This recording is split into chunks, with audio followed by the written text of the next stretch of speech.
and welcome aboard to this episode of the We Are Reading One Piece podcast.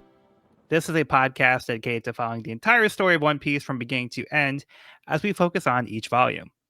We keep the discussion spoiler-free for new fans of the series, so this is the perfect place to follow along, whether you're new to the series or just want to revisit the world of One Piece with us. This week, we will be covering the second part of Volume 54, Unstoppable, which covers chapters 528 through 532. My name is Joel, and I'll be your host. Joining me today, we have Sean. This is Sean. We have Evan. Hello, Evan here. And we have Cody. This is Cody.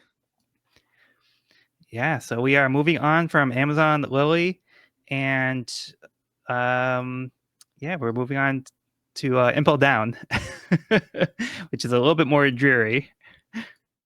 Cool setting, though. We're off to a really neat start. We've already seen level 1, the Crimson Hell's, or the what's it called? The Crimson Hell, I think. That's level 2, right? I don't know. We'll find out. I won't get in the way of your summer. So let's you'll remind me. We'll get a little recap from where we left off. Hancock snuck Luffy aboard the Navy ship in order to get him into Impel Down. She was able to get him past security, but Hancock was unable to escort him further, so he was on his own to not get caught. Unfortunately, Buggy had broken out of his cell and caused a commotion, causing Luffy to be noticed right away. Buggy agreed to help Luffy make his way to the lower levels to find Ace in exchange for the treasure marker to Captain John's treasure, with the intention of ditching him. Things did not go according to plan as Luffy crashed into the wall, with Buggy falling down to level 1. Going down was easier than going up, as there was a giant hole down to level 2, so Luffy jumped in. Buggy did not intend to go on further, but one of the Blue Glory threw an axe at him, knocking him into the hole as well. Okay, so level 1 was Crimson Hell. Yes. Yeah. I'm caught up. Before we move on to Impel Down, we do wrap up the cover story. CP9's independent report, final chapter. The ship disappears into oblivion. CP9 takes the Navy ship and departs from their hometown. Disrespect on my guy, very good. Didn't even put him back together. He got done dirty. He got done more dirty intentionally than Humpty Dumpty. Yeah. At least they tried to put him back together. This is messed up. Yeah, they even get like the king's horses and all the king's men to even try to put him back together again. Messed up. But also screw the government, so. Just par for the course for them, huh? Mm-hmm. Yeah. So we just end on like this note of like uncertainty. It's kind of like, well, they're out there, but now what are they doing? Mm-hmm. Yeah. So what'd you guys think of the CP9 cover story overall? Now that we have the full picture. Events are in motion in the background, as usual. Old enemies don't just like disappear into the fate of like time progresses, because Luffy doesn't basically, well, as far as I know, up till this point has never killed any of his like main enemies. They'll reorganize and regroup in some way, either be captured or if they're part of the government, they will something, but they won't just disappear into the background. They remain a part of the world. Yeah, so life goes on. And I think that is very intentional on Oda's part, because, you know, we're kind of getting the fruits of his labor in this arc, where we see, you know, Buggy, who was all the way back at the beginning of the series. He came back previously, like in the log town, and now he's back yet again. And then we have like, you know, Brokeworks coming back here. So yeah, there's a lot of like storytelling opportunities by keeping these characters around. So I think Oda tries to really give us a lot of bang for our buck for these characters in the series. Yeah, I love how Oda does this with the cover stories. Like after each major arc, we usually kind of get like a nice little like bow on top, kind of wrapping up some loose ends instead of just moving on to the next arc. Yeah. And I think I think Oda's trying to get a little bit of a redemption arc in here for CP9 because I feel like they showed a lot of care for Lucci and compassion. So I definitely think Oda's trying to redeem CP9 a bit. I don't know if I'd use the words redeem, but I think what you're trying to get at maybe is that it's a camaraderie amongst them. They're like, they may be scumbags, but they're scumbags who happen to be good friends with each other and want to support one another. So maybe like a respectability. It's an internal camaraderie rather than just like camaraderie. I don't know. Versus just all the villains that are out for themselves. It's like we may have villainous goals, but it doesn't mean we can't chill. Yeah. I think Sean, you make a really good point there because I wanted to, because my initial thought was it at least humanized everyone but Lucci, because everything that we saw them do in Water 7, helping out the community there, because they were all a part of that community, was just that giant facade as part of their mission. But this is the one time where they're not on a mission. They are not serving their master of the government. They are doing things of their own free will. And we see them they generally do good without being part of, some cover. But Sean brought up the great point that it was for Lucci. It was for his medical bills. Wait, like if we get into, public servants trying to scrape together health funds, that's a whole other aspect of this. So you're right. It's not completely, without agenda. I know there's a word there. I just can't think of it right now. But it does give them another layer, which I think is really nice. Yeah, we can tell that they're from. You can definitely tell they're from the United States, where they have to do everything they can to scrape up medical bills. So, yeah.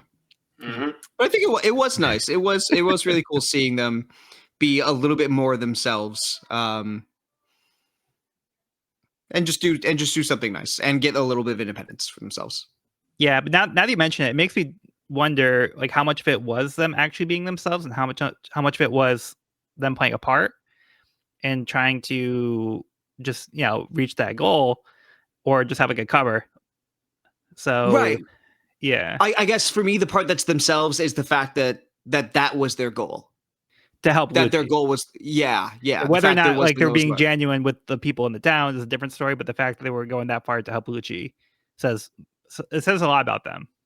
Yeah which is a distinction I would have not have I think made without Sean. So yeah but Lucci, he's a different animal, because as soon as he's better, he's up and running, he's right back to his old ways, like brutalizing like people in the streets and like, oh yeah, we better run. And then the first thing he does, like after like they fight off like the Navy, is he calls Spawn him. He's like, I just want you to know, like, I'm out here, so like you better watch your back. So he's like threatening like Spawn to him. So yeah. So I think it's just like his presence is threatening. Mm-hmm. The fact that he's still out there. I guess you bringing this up though makes me wonder. The minute Lucci wakes up, he beats up these dudes that are terrorizing people, and so it does bring up the question. And I don't think that the answer is anything too crazy, but there is a second where you could go, okay, Lucci's not trying to beat anyone's medical bills, and he's helping these people up. He's these people out. Is it utilitarian? Is this altruistic? Or is he just trying to say, I'm stronger than these pirates? I think it's the latter. Or the latter. But the fact that, like, there's that little question there, I'm like, okay, this is neat. Yeah, I think he was just kind of looking for an excuse to beat somebody up. Yeah. But yeah, I just want to like talk a little bit about the cover story now that we have like the full picture. I kind of feel like there wasn't really too much to talk about throughout, because a lot of it was just kind of building towards like the end goal. It was just kind of a slice of life for the CP9 agents, like outside of their traditional role that we've already seen them in. All right. But yeah, let's move on to the next chapter. Chapter 528, Jimbei, First Son of the Sea. Now in level 2, Luffy and Buggy are attacked by Basilisk, a giant snake that was born from a chicken. Hancock is brought to the warden's office to meet the warden himself, Magellan, spends most of the day eating, sleeping, or on the toilet thanks to his poison diet from eating the venom fruit. After some bickering between Magellan and Hannibal, a report comes in that there is an intruder in Impel Down. Hancock, realizing that Luffy must have been spotted, she requests to see Ace right away, which Magellan is happy to oblige. Luffy defeats the Basilisk using Gear 3, getting cheers from the other prisoners. Mr. 3 sees this as an opportunity to escape and joins Luffy and Buggy. Jimbei is beaten by one of the jailer beasts on the level where Ace is being held. Jimbei refuses to fight in this war, is morally opposed to it.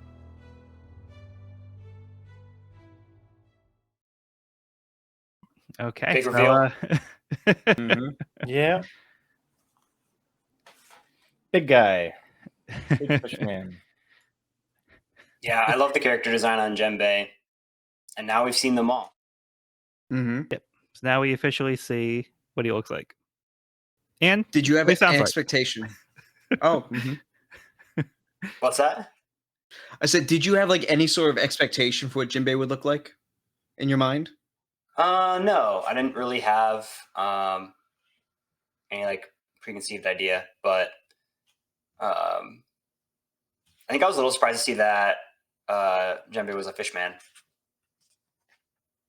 Just wasn't expecting it. But like I said, I love the character design. I think the whale shark fishman, he's all like battered. Yeah, I'm excited to get to know this character more. And he also seems like his heart's in the right place. Like he says that he'd gladly give his life to stop this war. So he seems, Altruistic. Yeah, altruistic. Oh my god. In this case, it's genuine. Yes, very. Yeah, he's literally putting himself, on the line to stand up for what he believes in. So a lot of the other warlords fell in line. Boa fell in line for a different reason than the others, but ultimately she is going to fight in the war for the Navy. But Jimbei made the decision to go to prison instead of fighting this war. Like he was like, all right, fine, if it means you can put me in jail, lock me up, but I'm not going to fight. He's a conscientious objector. Yeah, and the only warlord to do that. How about you guys? Yeah. So I don't know if I'm gonna. How deep I want to get onto this yet, but I don't like the gag of Magellan constantly shitting, like having the diarrhea. Like it essentially removes him as a threat in my mind. He's just a comic relief villain. Like he doesn't like it just becomes like the gag is so extreme that he's literally has 10 hours of diarrhea a day that I can't take him seriously. I just can't take him seriously at all. Like he's bottom of my villain rankings. One of my we'll get there. We'll get there. But I just don't respect him at all. Like it's so out there for me that I just don't care for it. It just really, yeah. Cody, do you have a different thought on that? I see where Sean's coming from. For me, it doesn't reduce him very much. But I think it's more of a subjective thing where I love it when there is a very extreme blend of comedy and threat. Whether or not he has that extreme threat level on the threat end remains to be seen. I think that, I'll get into my thoughts on that aspect of it as we get later in the volume. I just think it was another fierce battle is a great line. I think that's just a great intro. Whether that joke continues to be funny as we go on, we'll see how my thoughts compare to what they were when I was in 8th grade. But I think solid intro at the very least. Yeah, I think I said more with Cody on this, where I'm not above a poop joke. I'm gonna admit that, but I just like the whole package. There's for me, I'll just say I'm like. There's poop jokes, and then there's the villain spends 10 hours of the day like diarrhea. Like I think that's valid. It's valid. It's ridiculous. It's how I feel. Yeah, Yeah, it's no. straight up ridiculous. There's no arguing about that. There's But a difference between like I don't know, Kuro has like poop on his like things or something versus this. To me, it just takes it to a point where it's like he's gone as a threat. Yeah, I think it's fine. For me, it's just like a quirk that Oda has for this character, and it's like a point that Hannibal can also like use to be like, Right. you're not qualified to be the warden. I deserve this. I'm better than you. Like you only work like 4 hours a day, but like it's ridiculous like how much time he spends like doing all these things like for this bodily function. Um, so he has like eat, sleep, and poop like the entire day. And but I think that also does mean that there's something about him that must mean he's qualified. Whether or not like you guys agree with it, the fact that he's in this position means that there's something about him that makes up for such a big negative that he's still in this position. So I do think he must be at least somewhat competent in a way that like he is something to be concerned about. We'll see if it matches. Yeah. Or he could be just an absolute joke. But yeah. Yeah, Evan, do you have any early opinions of Magellan? I thought the gag was funny. Another cool character design. I like Magellan and Hannibal's what is it? Hannibal? Yeah, Hannibal. Yeah. I like both their character just design. I think they're pretty fun. Rolls right off the tongue. Yeah, curious to see these poison powers in action. I love how open everyone is about it, though. I think that makes the gag even funnier. Yeah, and then just like the fact that like he's just breathing like toxins like so like indiscriminately. Like, oh my bad. Like he could just like killed everybody from like his breath. Yeah, so he does seem like quite the character, but yeah, I guess we'll see how that pans out. Yeah, I do love the interactions between Magellan and Hannibal. Hannibal's hilarious. Yeah, Big fan. I think that the Hannibal dynamic. I'm sorry, Joel. What? Just a constant slip of the tongue. Yeah. So I like Hannibal a lot more. I think his Mm. constant Starscream routine to the point of absurdity is really that joke never fails to make me laugh. Yeah. For me, I don't think that I would find Magellan enjoyable if it weren't for Hannibal. Okay. That's fair. I think They do then I'd be balance like, each other what- out Yeah, to a degree. and it's like circumstantial. Be like, why is this guy here if we didn't have like the interaction there of his incompetence? Yeah, and then Boa's quick thinking is like, okay, let me try to distract them and try to take the attention away from Luffy. She's like, oh, let's go see Ace. Let's do what we came here to do. So she's helping out in ways that she can from her position. So I think she's doing that as effectively as possible. And what about the basilisk? Sick. The chicken snake. Yeah. I loved it. I love like its crazy eyes. It looks so happy. I really like the top panel on the page following its reveal, where it's just got like those wide open eyes as Buggy and Luffy are running away. It's like coming around the corner. Yeah. Top of the page. I love that. Yeah, I think even just like the first panel, like it looks like pretty frightening actually. Mm-hmm. Yeah, it's got like these sharp teeth and it's kind of covered in shadows and it's like looming over them. Yeah, even Luffy's like, run, monster. But at the same time, it looks a little goofy at the same time, but like in such like a great way that One Piece can like juxtapose like these designs. Again, Kai Magellan also kind of I think falls into that mold where he's like a little goofy, but he's also like a little like scary looking, and so I feel like he does like these things to kind of balance out these characters, so it doesn't lean too far one way or the other. I agree. I also love the line, "That thing's mom was a chicken."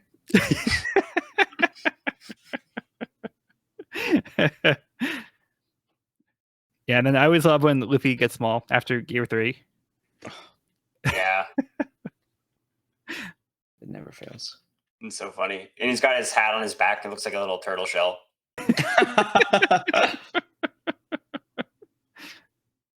Yeah, and then at the end of the last chapter, we had a little tease of Mr. 3 showing up.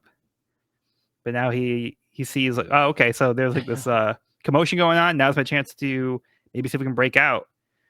David Dustmalkian. Oh, Yeah. so pumped. Yep. So he's just been cast. So we'll see him in the flesh. That's exciting.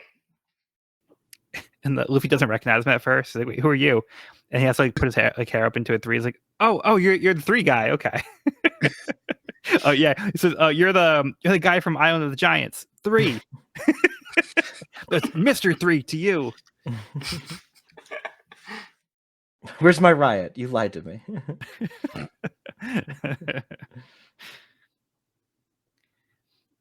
Okay. Do you guys have any other thoughts for this one? I'm good. All right, let's move on. Chapter 529, Level 2, Beast Hell. Jimbei explains to Ace that he likes the Whitebeard pirates and claimed Fishman Island as a territory under his protection, ending the plundering and instability. Crocodile butts into the conversation, remarking that something is happening in this prison, and that he hopes to get the opportunity to kill Whitebeard himself. On Level 2, Luffy, Buggy, and Mr. 3 run from the Manticores. They are stopped in their tracks when they come across the giant Sphinx. Buggy and Mr. 3 decide to make their escape while Luffy fights the Sphinx, but during the commotion, the Sphinx smashes the ground, causing all of them to fall through. And here we have the return of one of the other characters from the cover story. Yeah,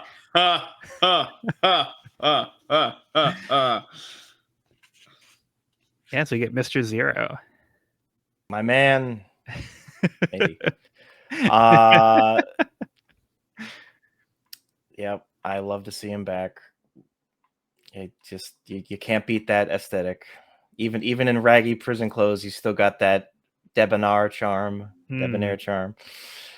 I feel like it kind of enhances it, honestly. A little bit. Yeah, I love how they still like elude his identity a bit in this. You know, like we don't get like a full-on shot. Still like hidden in shadow. Mm-hmm. Oh, but we know. But we know. Yeah, this is really cool. So we get some cool lore here and some cool. I think it's a cool how Oda uses like Jimbei and Croc here to kind of show the two pirates, like the opinions of the pirates of Whitebeard, kind of coming from two different angles. Yeah. Yeah, because not everybody's like automatically respecting Whitebeard for his power. Some people are like jealous of it, or people want to take his position. Some people like want to see him fall. Because he's also somebody who's legitimately standing in the way of some of their other dreams because he's so powerful. It's like, if they want the One Piece, it's like, well, they have to get through Whitebeard. So that I think they'd be eager to see, somebody so powerful out of the way. So we see, Crocodile is a perfect example, but then everybody else starts cheering, like when Crocodile says like he wants to see Whitebeard fall. Everybody's like, yeah, we want to kill him, yeah. Like the other people in prison start like chiming in. So it does kind of make you feel like Ace and Jimbei are probably outnumbered from the common consensus from pirates in general. Mm-hmm. But Jimbei has a personal connection where he appreciates Whitebeard for like his power because Whitebeard uses his power to protect Fishman Island. So before that, it was a lot more chaotic and it was more dangerous. So like his home became a safer place to be thanks to Whitebeard. Which is more proof of Whitebeard's character as well, which we've been getting little bites of. Mm. Yeah, and we get more shenanigans with Luffy, Buggy, Mr. 3. The Three Stooges.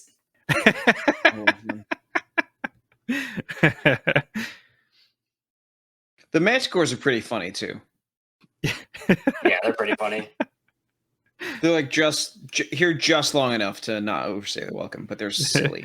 Yeah, I love their like silly, goofy designs because they're explained as having like, they're lions with the faces of like men. And they're kind of like parrots, so they start like saying things that they heard the other person saying. So they just start saying these random phrases. They've learned a whole lot of nonsense. Mm-hmm. And don't forget about the puzzle scorpions. I thought that was kind of funny. A bunch of scorpions that link together to make a giant centipede. Oh yeah. Oh, And yeah. Luffy's like, oh, the centipede exploded. And then Mr. Three's like, that was actually a bunch of puzzle scorpions joined together. I was like, what? Living up to its name, Beast Hell. Mm-hmm. Maybe the Sphinx. And I really love the gradient on this illustration of the Sphinx and the highlight on the feathers. I think Oda did a really good job with this one. Yeah. Mm. Yeah, and the Sphinx has the quirk of specifically like saying different types of noodles. You're telling me JJK took inspiration from One Piece's Impel Down arc, but changed it to sushi. Could be Genius. like sushi ingredients. Yeah, Maybe. I wonder how much curse energy this Sphinx is holding back. He feels like a heavenly restriction type to me. I can't lie. I do like how the Sphinx just kind of ends up being like a regular cat at a certain point where he's kind of almost like playing. He's just like swatting at the ground and he looks like he's having fun. So like Mr. Three is just like making wax figures and he's like hitting them like a whack-a-mole type situation. And Luffy's like getting excited and playing along as well. Yeah. And I love how down for this scheme Mr. Three and Bucky are together. How they're both just so deep. It's like, yeah, fuck Straw Hat. Fuck the cat. Let's get out of here. Yeah, it's a team up we never knew we needed. Yeah. Right? Yeah, so they're like so ready to ditch him, and then the Sphinx smashes the ground, and they all fall in. So they kind of backfired them where they were trying to distract the Sphinx and like leave Luffy behind, and it's just like, all right, well, I guess we're all going for the ride. Plummeting deeper into the depths of hells. Okay, you guys good to move on? Good to go. Yep. Yes, sir. All right, so moving on to chapter 530, From One Hell to Another. The prisoners on level 2 have now escaped as well, thanking Buggy as their savior and causing a riot. The security office discovered that Luffy is Ace's brother, and he is here to save him. Word gets back to Navy HQ, which infuriates Sengoku, but amuses Garp. Luffy, Buggy, and Mr. 3 find themselves in a net with the Sphinx and are introduced to the commander of the Blue Gory, Soldeath. The Sphinx breaks out of the net, setting the pirates free as well. Luffy makes a break for it while Buggy and Mr. 3 focus on their own escape. They come across Mr. 2, Bon Clay, who are surprised to see the prisoners outside of their cells. One goat after another. I missed him so much. Yeah, so another familiar face. Yeah. Now that's This- what I call One Piece. I'm super familiar with the scene from the anime with Garp and Sengoku specifically, and just hearing just Garp just like, I don't give a shit what you do to me. It doesn't matter. Like, I love Garp's reaction. It's so good. It's so funny. this is a complete fucking disaster. It's so funny. Like, you think it's funny, like, Sengoku's like, what's wrong with your family? You guys are all good for nothing. And Garp's like, I know, right? isn't it They're great? fucking it up. I love it. So proud of those boys. Oh, yeah. He really is just a big Luffy, and it's amazing. Yeah. We also get intro to Soldeath, We do. who's a fun new character, and commander of the Blue Gory, who are like some of my favorite character designs from this arc. Yeah. Word. Yeah, they're pretty cool. Like they've got a little devil man leader, commander. Pitchfork and all. Yep. Yeah, he's like this little, like kind of like an imp type character. Yeah. Let's get out of here before we go to the frying pan of the fire. Okay, let's hurry down and go to level 4. No, let's just make it worse. Which is very Yes. fitting for considering like what the next levels are. Yeah. It is so nice that when Buggy and Mr. 3 are about to leave, and Luffy's like, "Oh, We only just well, met pretty sure again. appreciate you. I'm gonna do my thing, and I'll see you around sometime." Yeah, thanks for the help. He's such an optimist. Yes. He's so pure. Like I love how like for a second they almost feel like conflicted. It's not going to change their minds, but they're like, "Oh man, he's a stand-up fellow. Okay, see you later, loser." Yeah.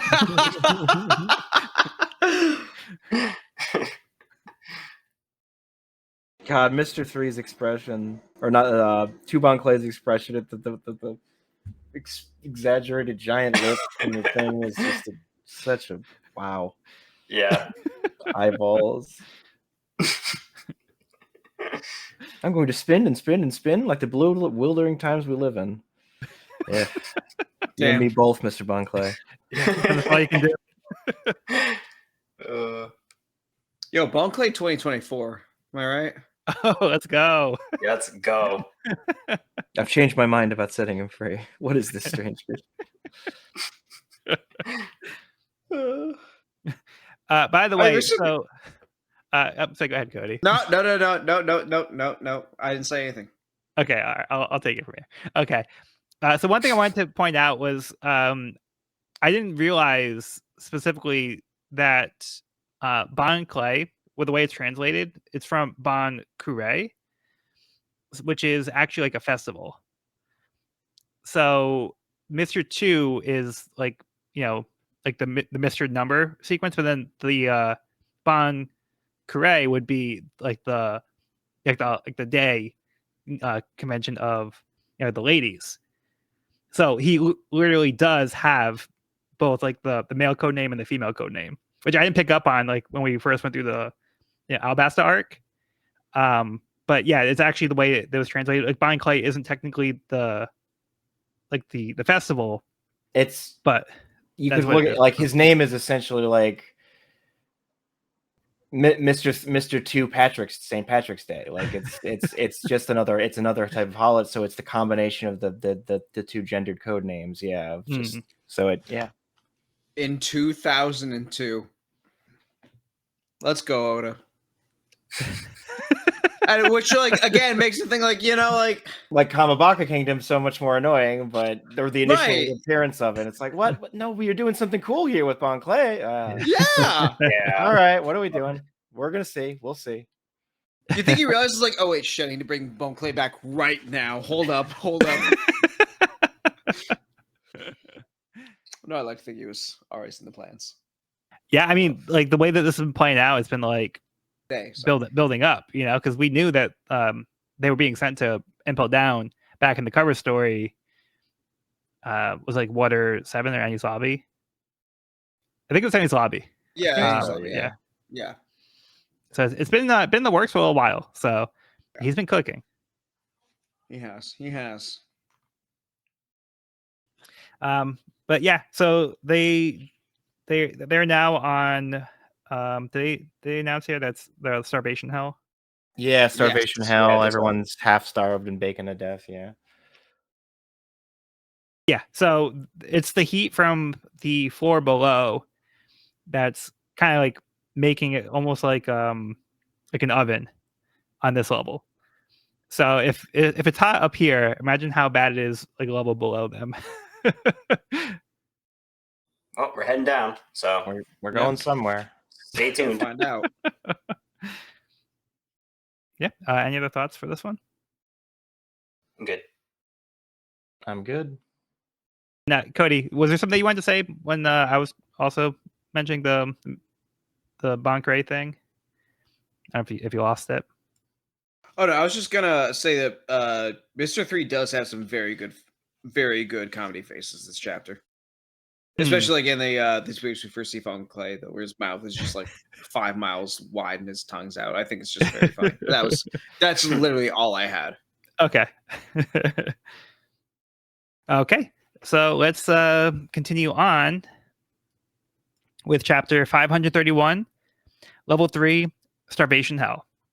Navy reinforcements arrive at the entrance of Impel Down, but Security Chief Sadie sends them away, telling them that they will handle this themselves and seals off Impel Down from anyone coming in or out. Hancock is brought to Ace's cell and speaks with him while Magellan uses his force to quell the prisoners that are getting out of hand. Ace is shocked to learn his brother is here to help him. On level 3, Luffy finds himself surrounded by guards and is pinned down by the Sphinx. Luckily, Zoro is here to help. Just kidding, it's Mr. 2 Bon Clay. He makes quick work of the Sphinx and tells Luffy he is here to help him get down to level 5. If there is someone he wants to meet there as well. Okay, so this is the team up that we know that we needed, Yes. and now we're getting it. Yes. It's a great reunion. Yo, Bonko was like crying when they saw Luffy. Yeah. I love them so much. It's so pure.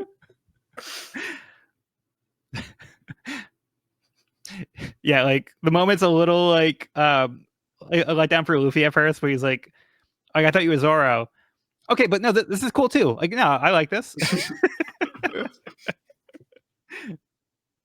Yeah, so it's a little touching when they have this moment where it's like, oh, you're okay after all. It is nice to see like some emphasis on the fact that like Luffy has made so many friends outside of his own crew. Like he has forged, like in this short story, he's forged so many connections with people. And I think that's just something really beautiful about who he is as a person. For sure. Absolutely. Always Yeah, looking for friends. Yeah, just to get here, he had to befriend Amazon Lily. Mm-hmm. So like he won over the entire nation who was going to kill him. Yep. Yep. And then before that we had the Rosy Life Riders, who were also enemies, and now they are also allies. So Yep. we're seeing the trend here. That's not Zoro. I was so disappointed because you're not Zoro.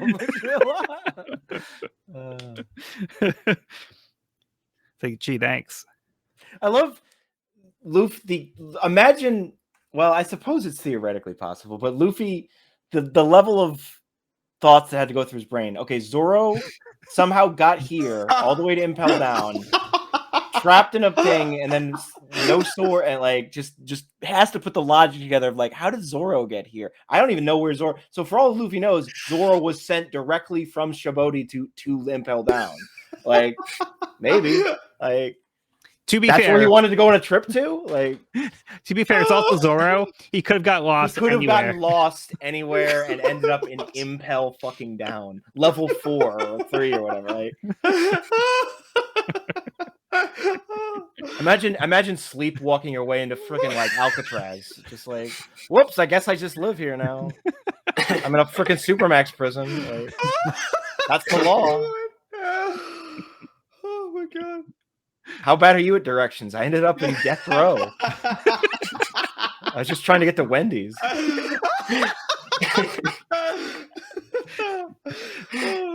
Sir, this isn't the Wendy's. Oh my god. But at the same time, too, it's like so troll that Mr. 2 was also like, hey, I'm going to take on the form of your friend and make you think that he's here and be like, oh, by the way, I'm just joking. Like, but I am here to help you. So it's all good. It's a harmless prank. Harmless prank. Harmless. Oh man, I need to see the Mr. 2 casting immediately. Oh, I can't wait.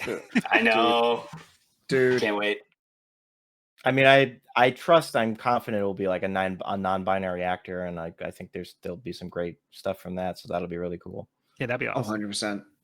I just want to be able to like see like their past work. Yeah. And be like, oh, I'm so excited for them to do that, like that sort of thing. Yeah. Yeah. But I love like the last panel of the chapter where they like have this like little team up pose, and Bon Clay is like I'm here to help you, and Luffy's like really, and, like he looks so excited, just like so such a genuine like smile, like somebody's Yeah. actually legitimately trying to help him here.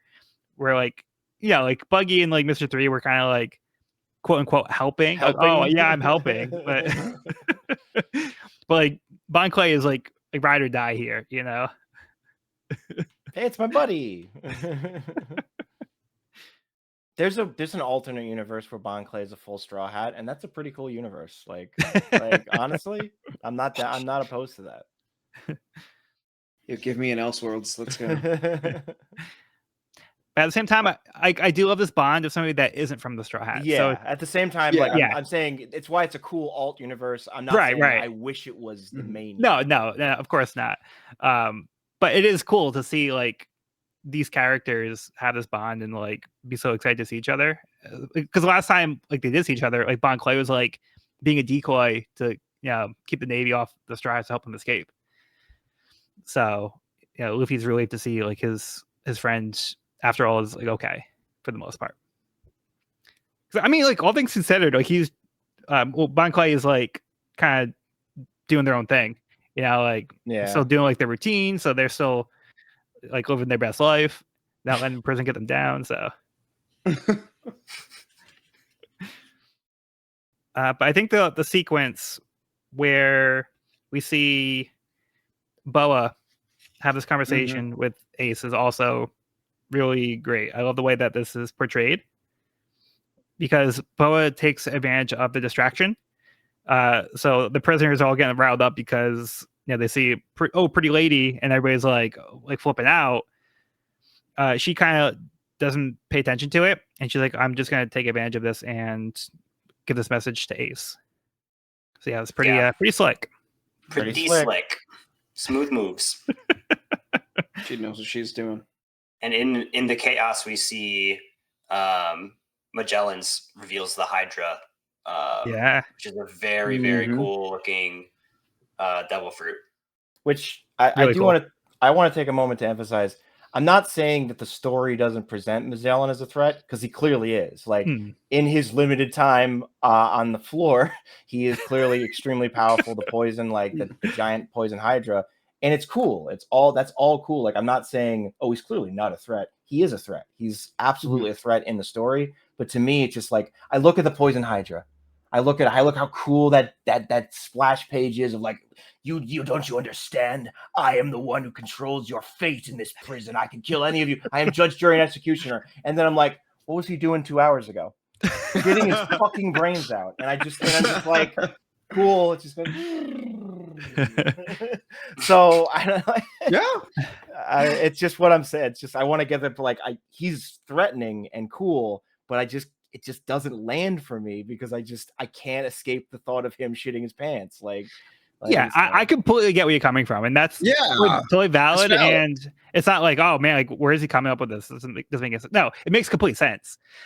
It's just it doesn't like bother me in the same way. That's fine. But I felt I was. I'm not saying you have to agree, but I just wanted. I didn't want it to come across like I thought he was actually like a bad, like not threatening in combat. He is clearly a threat in combat. Yeah, just for you personally, as a villain, it weakens him as a villain in that role for sure. Yeah, like I get what you're saying. But I do think that Oda has a tendency to not want things to seem too cool, so he does things to kind of bring people down a peg or add these like weird things to them. Like even like Enel or Enru, I think is a good example of somebody who I think is probably an example of like one of the cooler like villains that we've had. But then we have like these moments where it's like the big like shock face. Now it's become almost like a meme, But like that's something that's like, okay, well he's getting a little too cool. Let's do like a goofy thing with him now. So with great power comes great irritability.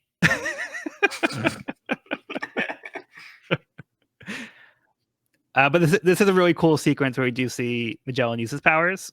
So we do see why he is formidable, and why the devil fruit itself is strong. So it does offset like the times where he's like on the can. It's like, okay, So when he's on the floor, like, he's gonna, keep things under control.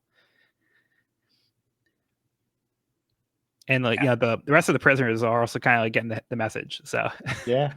like, we're sorry, we didn't mean it. Like, please don't kill us. Are we brushing over Sadie the Sadist and her colossal koala? I mean, how could we brush over Sadie? How could we? I love a We woman that all- can kick we my should ass. be I love a punished woman for that can that. actually just We should fucking be kill I'm me. I'm gonna leave. I can't. No, I No, need to. You're locked in. Where do you think you're going? Am I getting cuffed to the chair? I need to. I Stop. hope so. Holy shit. Sadie the No, Sadist. I'm sorry. Just like you know, my heart belongs to Nico Robin, but like, Sandra Sonia, please understand. Like, Sandra Story is great, but like, nah, but like, come on. That's I'm not gonna say any more than that because no, she has cool pets. I respect her love for animals. She's the animal tamer. Which we can see her methods here. yeah, she is. She like keep them in line. She is. That pitchfork isn't just for show. Oh. I fucking hope not. So we are kind of seeing like a little trend here with like the devil like motif with these like character designs. So very fitting for place like with literal like hells they're like designed. So Yep. I just realized I feel like her and Beastam Emoji would be a great pair. That would be a pretty good combo. Oh, wait, that's really cute. And Beastam Emoji's sailing away. He was so close. Cover story? Beast Tamer Emoji also We'll has see. bathroom trouble, so he'd get along with Magellan too. That was a deep cut reference. That's not canon. That's not canon. It was Taco Day. All right. I still don't think we've shown Evan. No, we should. Yeah. I'm not sure I know what this is actually. Nun piece? Oh, yeah. I saw like the first one. Okay. This is episode 2. Yes, yeah. They made a second episode. They made like 6. Yeah. Wait, what? Then he stopped. Actually, I think it was episode 3. This might be actually Yeah. 3. Yeah. Okay, yeah, this has to happen. Yeah.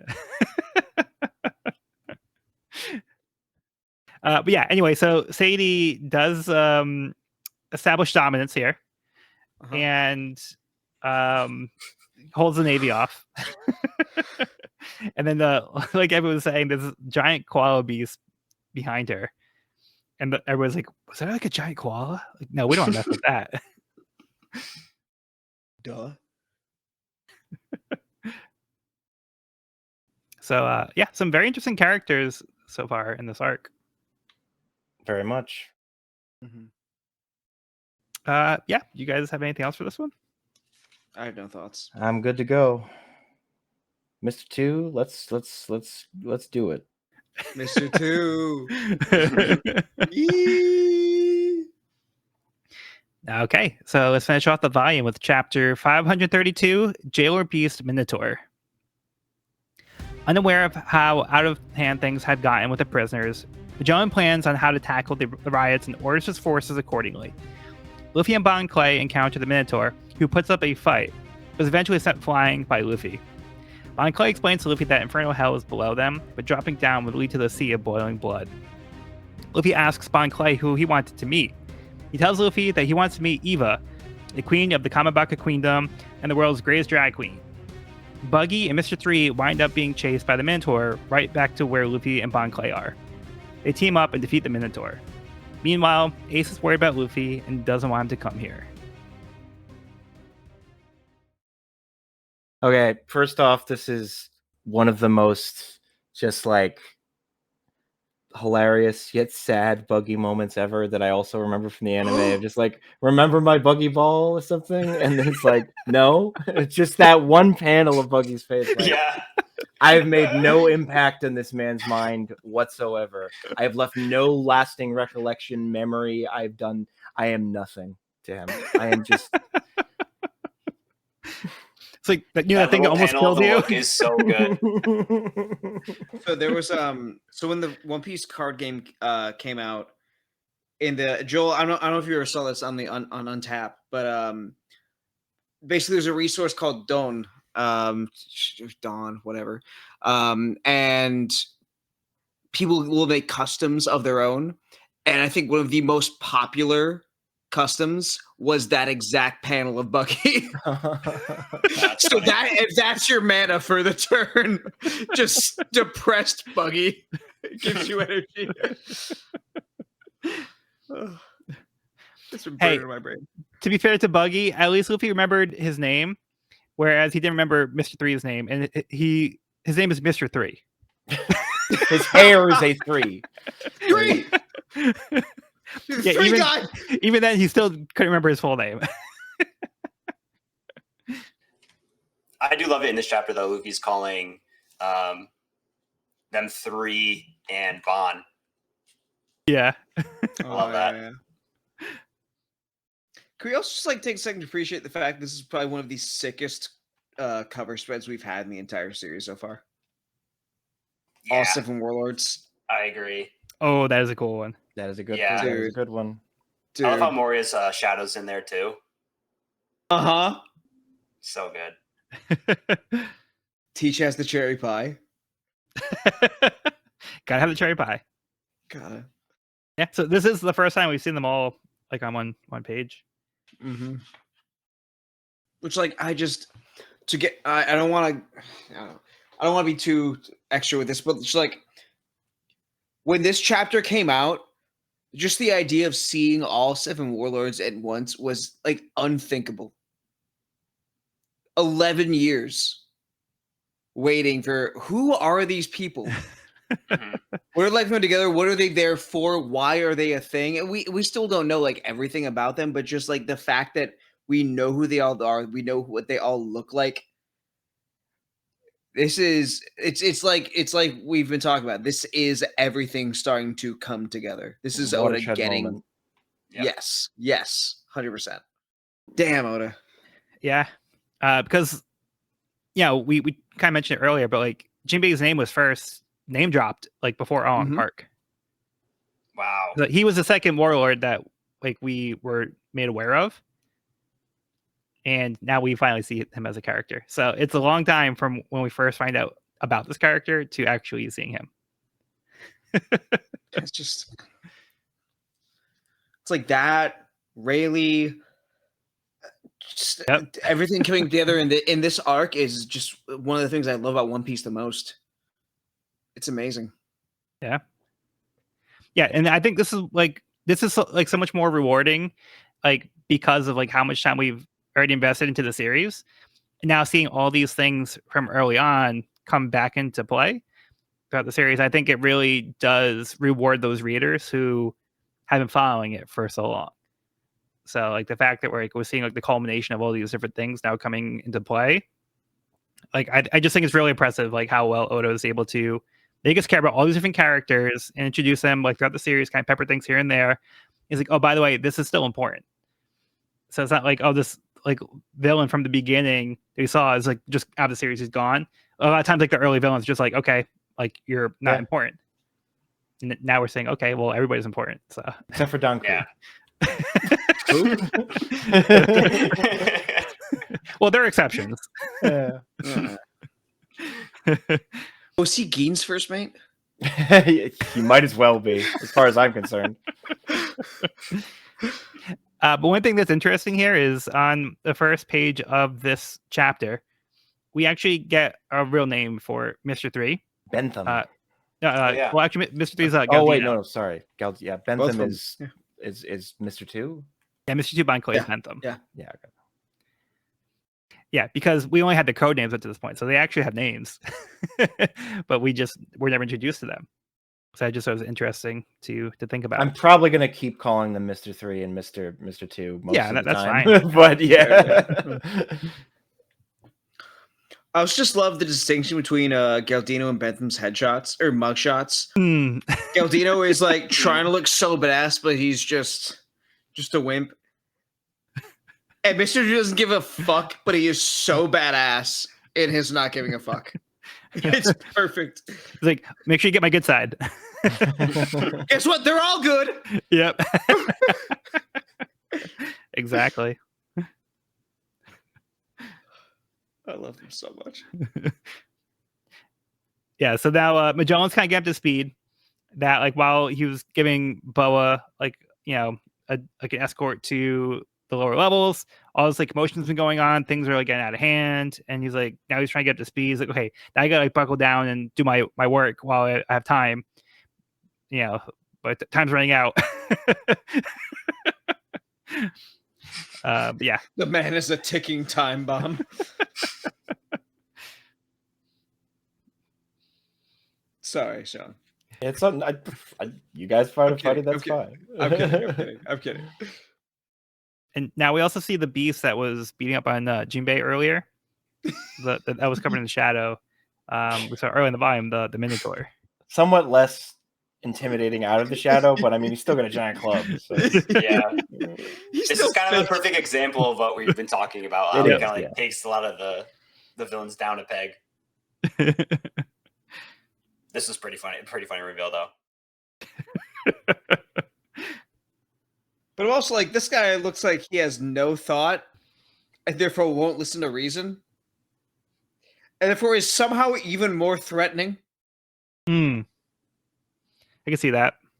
Yeah. I'm picturing like this big reveal moment, and then you see the character, and there's like a fart sound. And it's just like,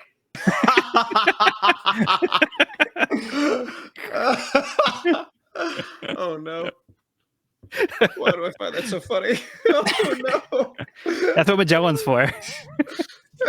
yeah, right. For underwhelming Children, reveals. the lot of you. How I will never forgive you. Mister. I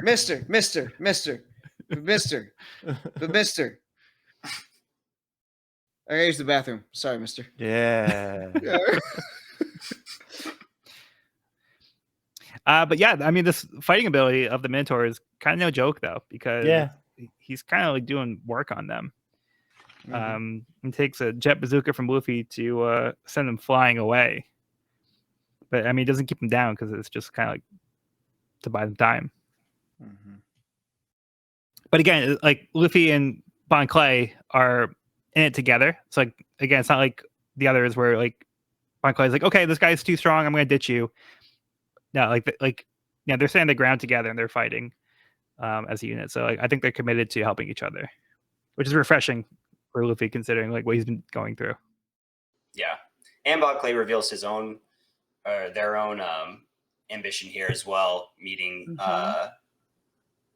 Iva, Queen of the Kamabaka Queendom, which we are familiar with now.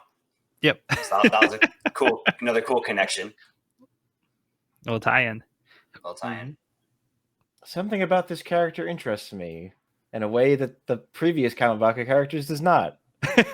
So this one seems to be treated with a certain air of dignity. I'm interested. Crazy. Like a royalty of some kind. But yeah, we don't get too much more though. But yeah, like I said, it is nice to know what Bon Clay's goal is here. Yeah. So there's somebody that he wants to see here too. I also love how like done with Buggy and Mr. 3 Bon Clay looks when he sees them. When they see them running through, it's like, what? Again? But we also do get this cool combo move. So Buggy launches with the special Muggy Ball, but then Luffy has Mr. 3 use his wax powers on him. So then he is able to use like the wax like a hammer. So he does like a gum hammer rifle using the wax power. So a rare moment where you get to see Luffy do like a combo move with former villain. Yeah, I love that. And by former villain, I mean somebody who was an antagonist to them in the past. But yeah. Yeah, so I mean, we pretty much end the volume where they defeat the Minotaur. So they're gonna try to keep moving along. But we end on this note where Ace, now knowing that Luffy's here to help him, putting his life on the line. Don't fucking like, come here, bro. Yeah, This like shitting. It's not worth it. just bro. leave me. Yeah. Don't do it. So Ace is now more concerned about his brother. Yeah, and that's where we leave it.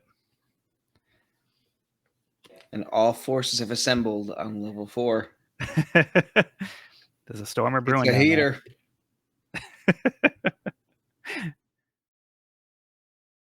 Okay, so yeah, with that, do you guys have any overall thoughts you wanted to get out for the volume? Overall, really good stuff. I love seeing these characters come back. I love seeing the team up. I love seeing the deepening of this Ace war plot thing brewing with Whitebeard and all the stuff in the background, simmering in the background. It's just, as we go down, the tension somehow yet rises. So it's a good little like roller coaster. Yeah, I'm excited for what's to come. I love that we got Luffy and his crew of cons, some familiar faces coming back.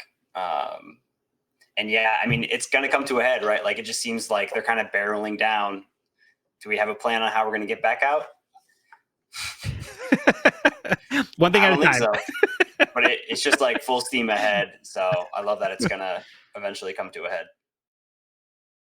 I love how we don't even have a plan to get down. Yeah, we're just here, man. We're just riding along. And that's an adventure. Let's go. Yeah. Yeah, this arc is like just so chaotic so far. Just like, yeah, with like all of, like the moving pieces, the enemies that are being introduced, and all of, like the familiar faces coming back. Just like all the fights happening. So yeah, there's a lot going on. I think there's it's a strong start to Impel Down. But we'll see where things go from here. But yeah, I do think it's exciting to have this as like the kickoff to this arc. All right. So with that being said, that will conclude this week's episode of the We Are Reading One Piece podcast. You can find this episode wherever podcasts are found at We're Reading One Piece podcast.buzzsprout.com or on our YouTube channel at We're Reading One Piece. This is a spoiler-free channel up to where we record the podcast, so if you're new to the series, you can visit the channel there. You can also find me and this podcast on my YouTube channel at Pirate King Codex for more One Piece content. If you have any questions, comments, or feedback, you can reach us at wearereadingonepiece@gmail.com. We love to hear from listeners, so if you're enjoying the show or if you have any suggestions on how we can make it better, let us know. Next episode, we'll be starting Volume 55, A Ray of Hope. I've been Joel, and I've been joined by Sean. This has been Sean. Evan. I should run this podcast. I mean, thanks for listening. And Cody. Jailer, I don't even know her. Wait. All right, well, we got to end this podcast because I got to use the bathroom.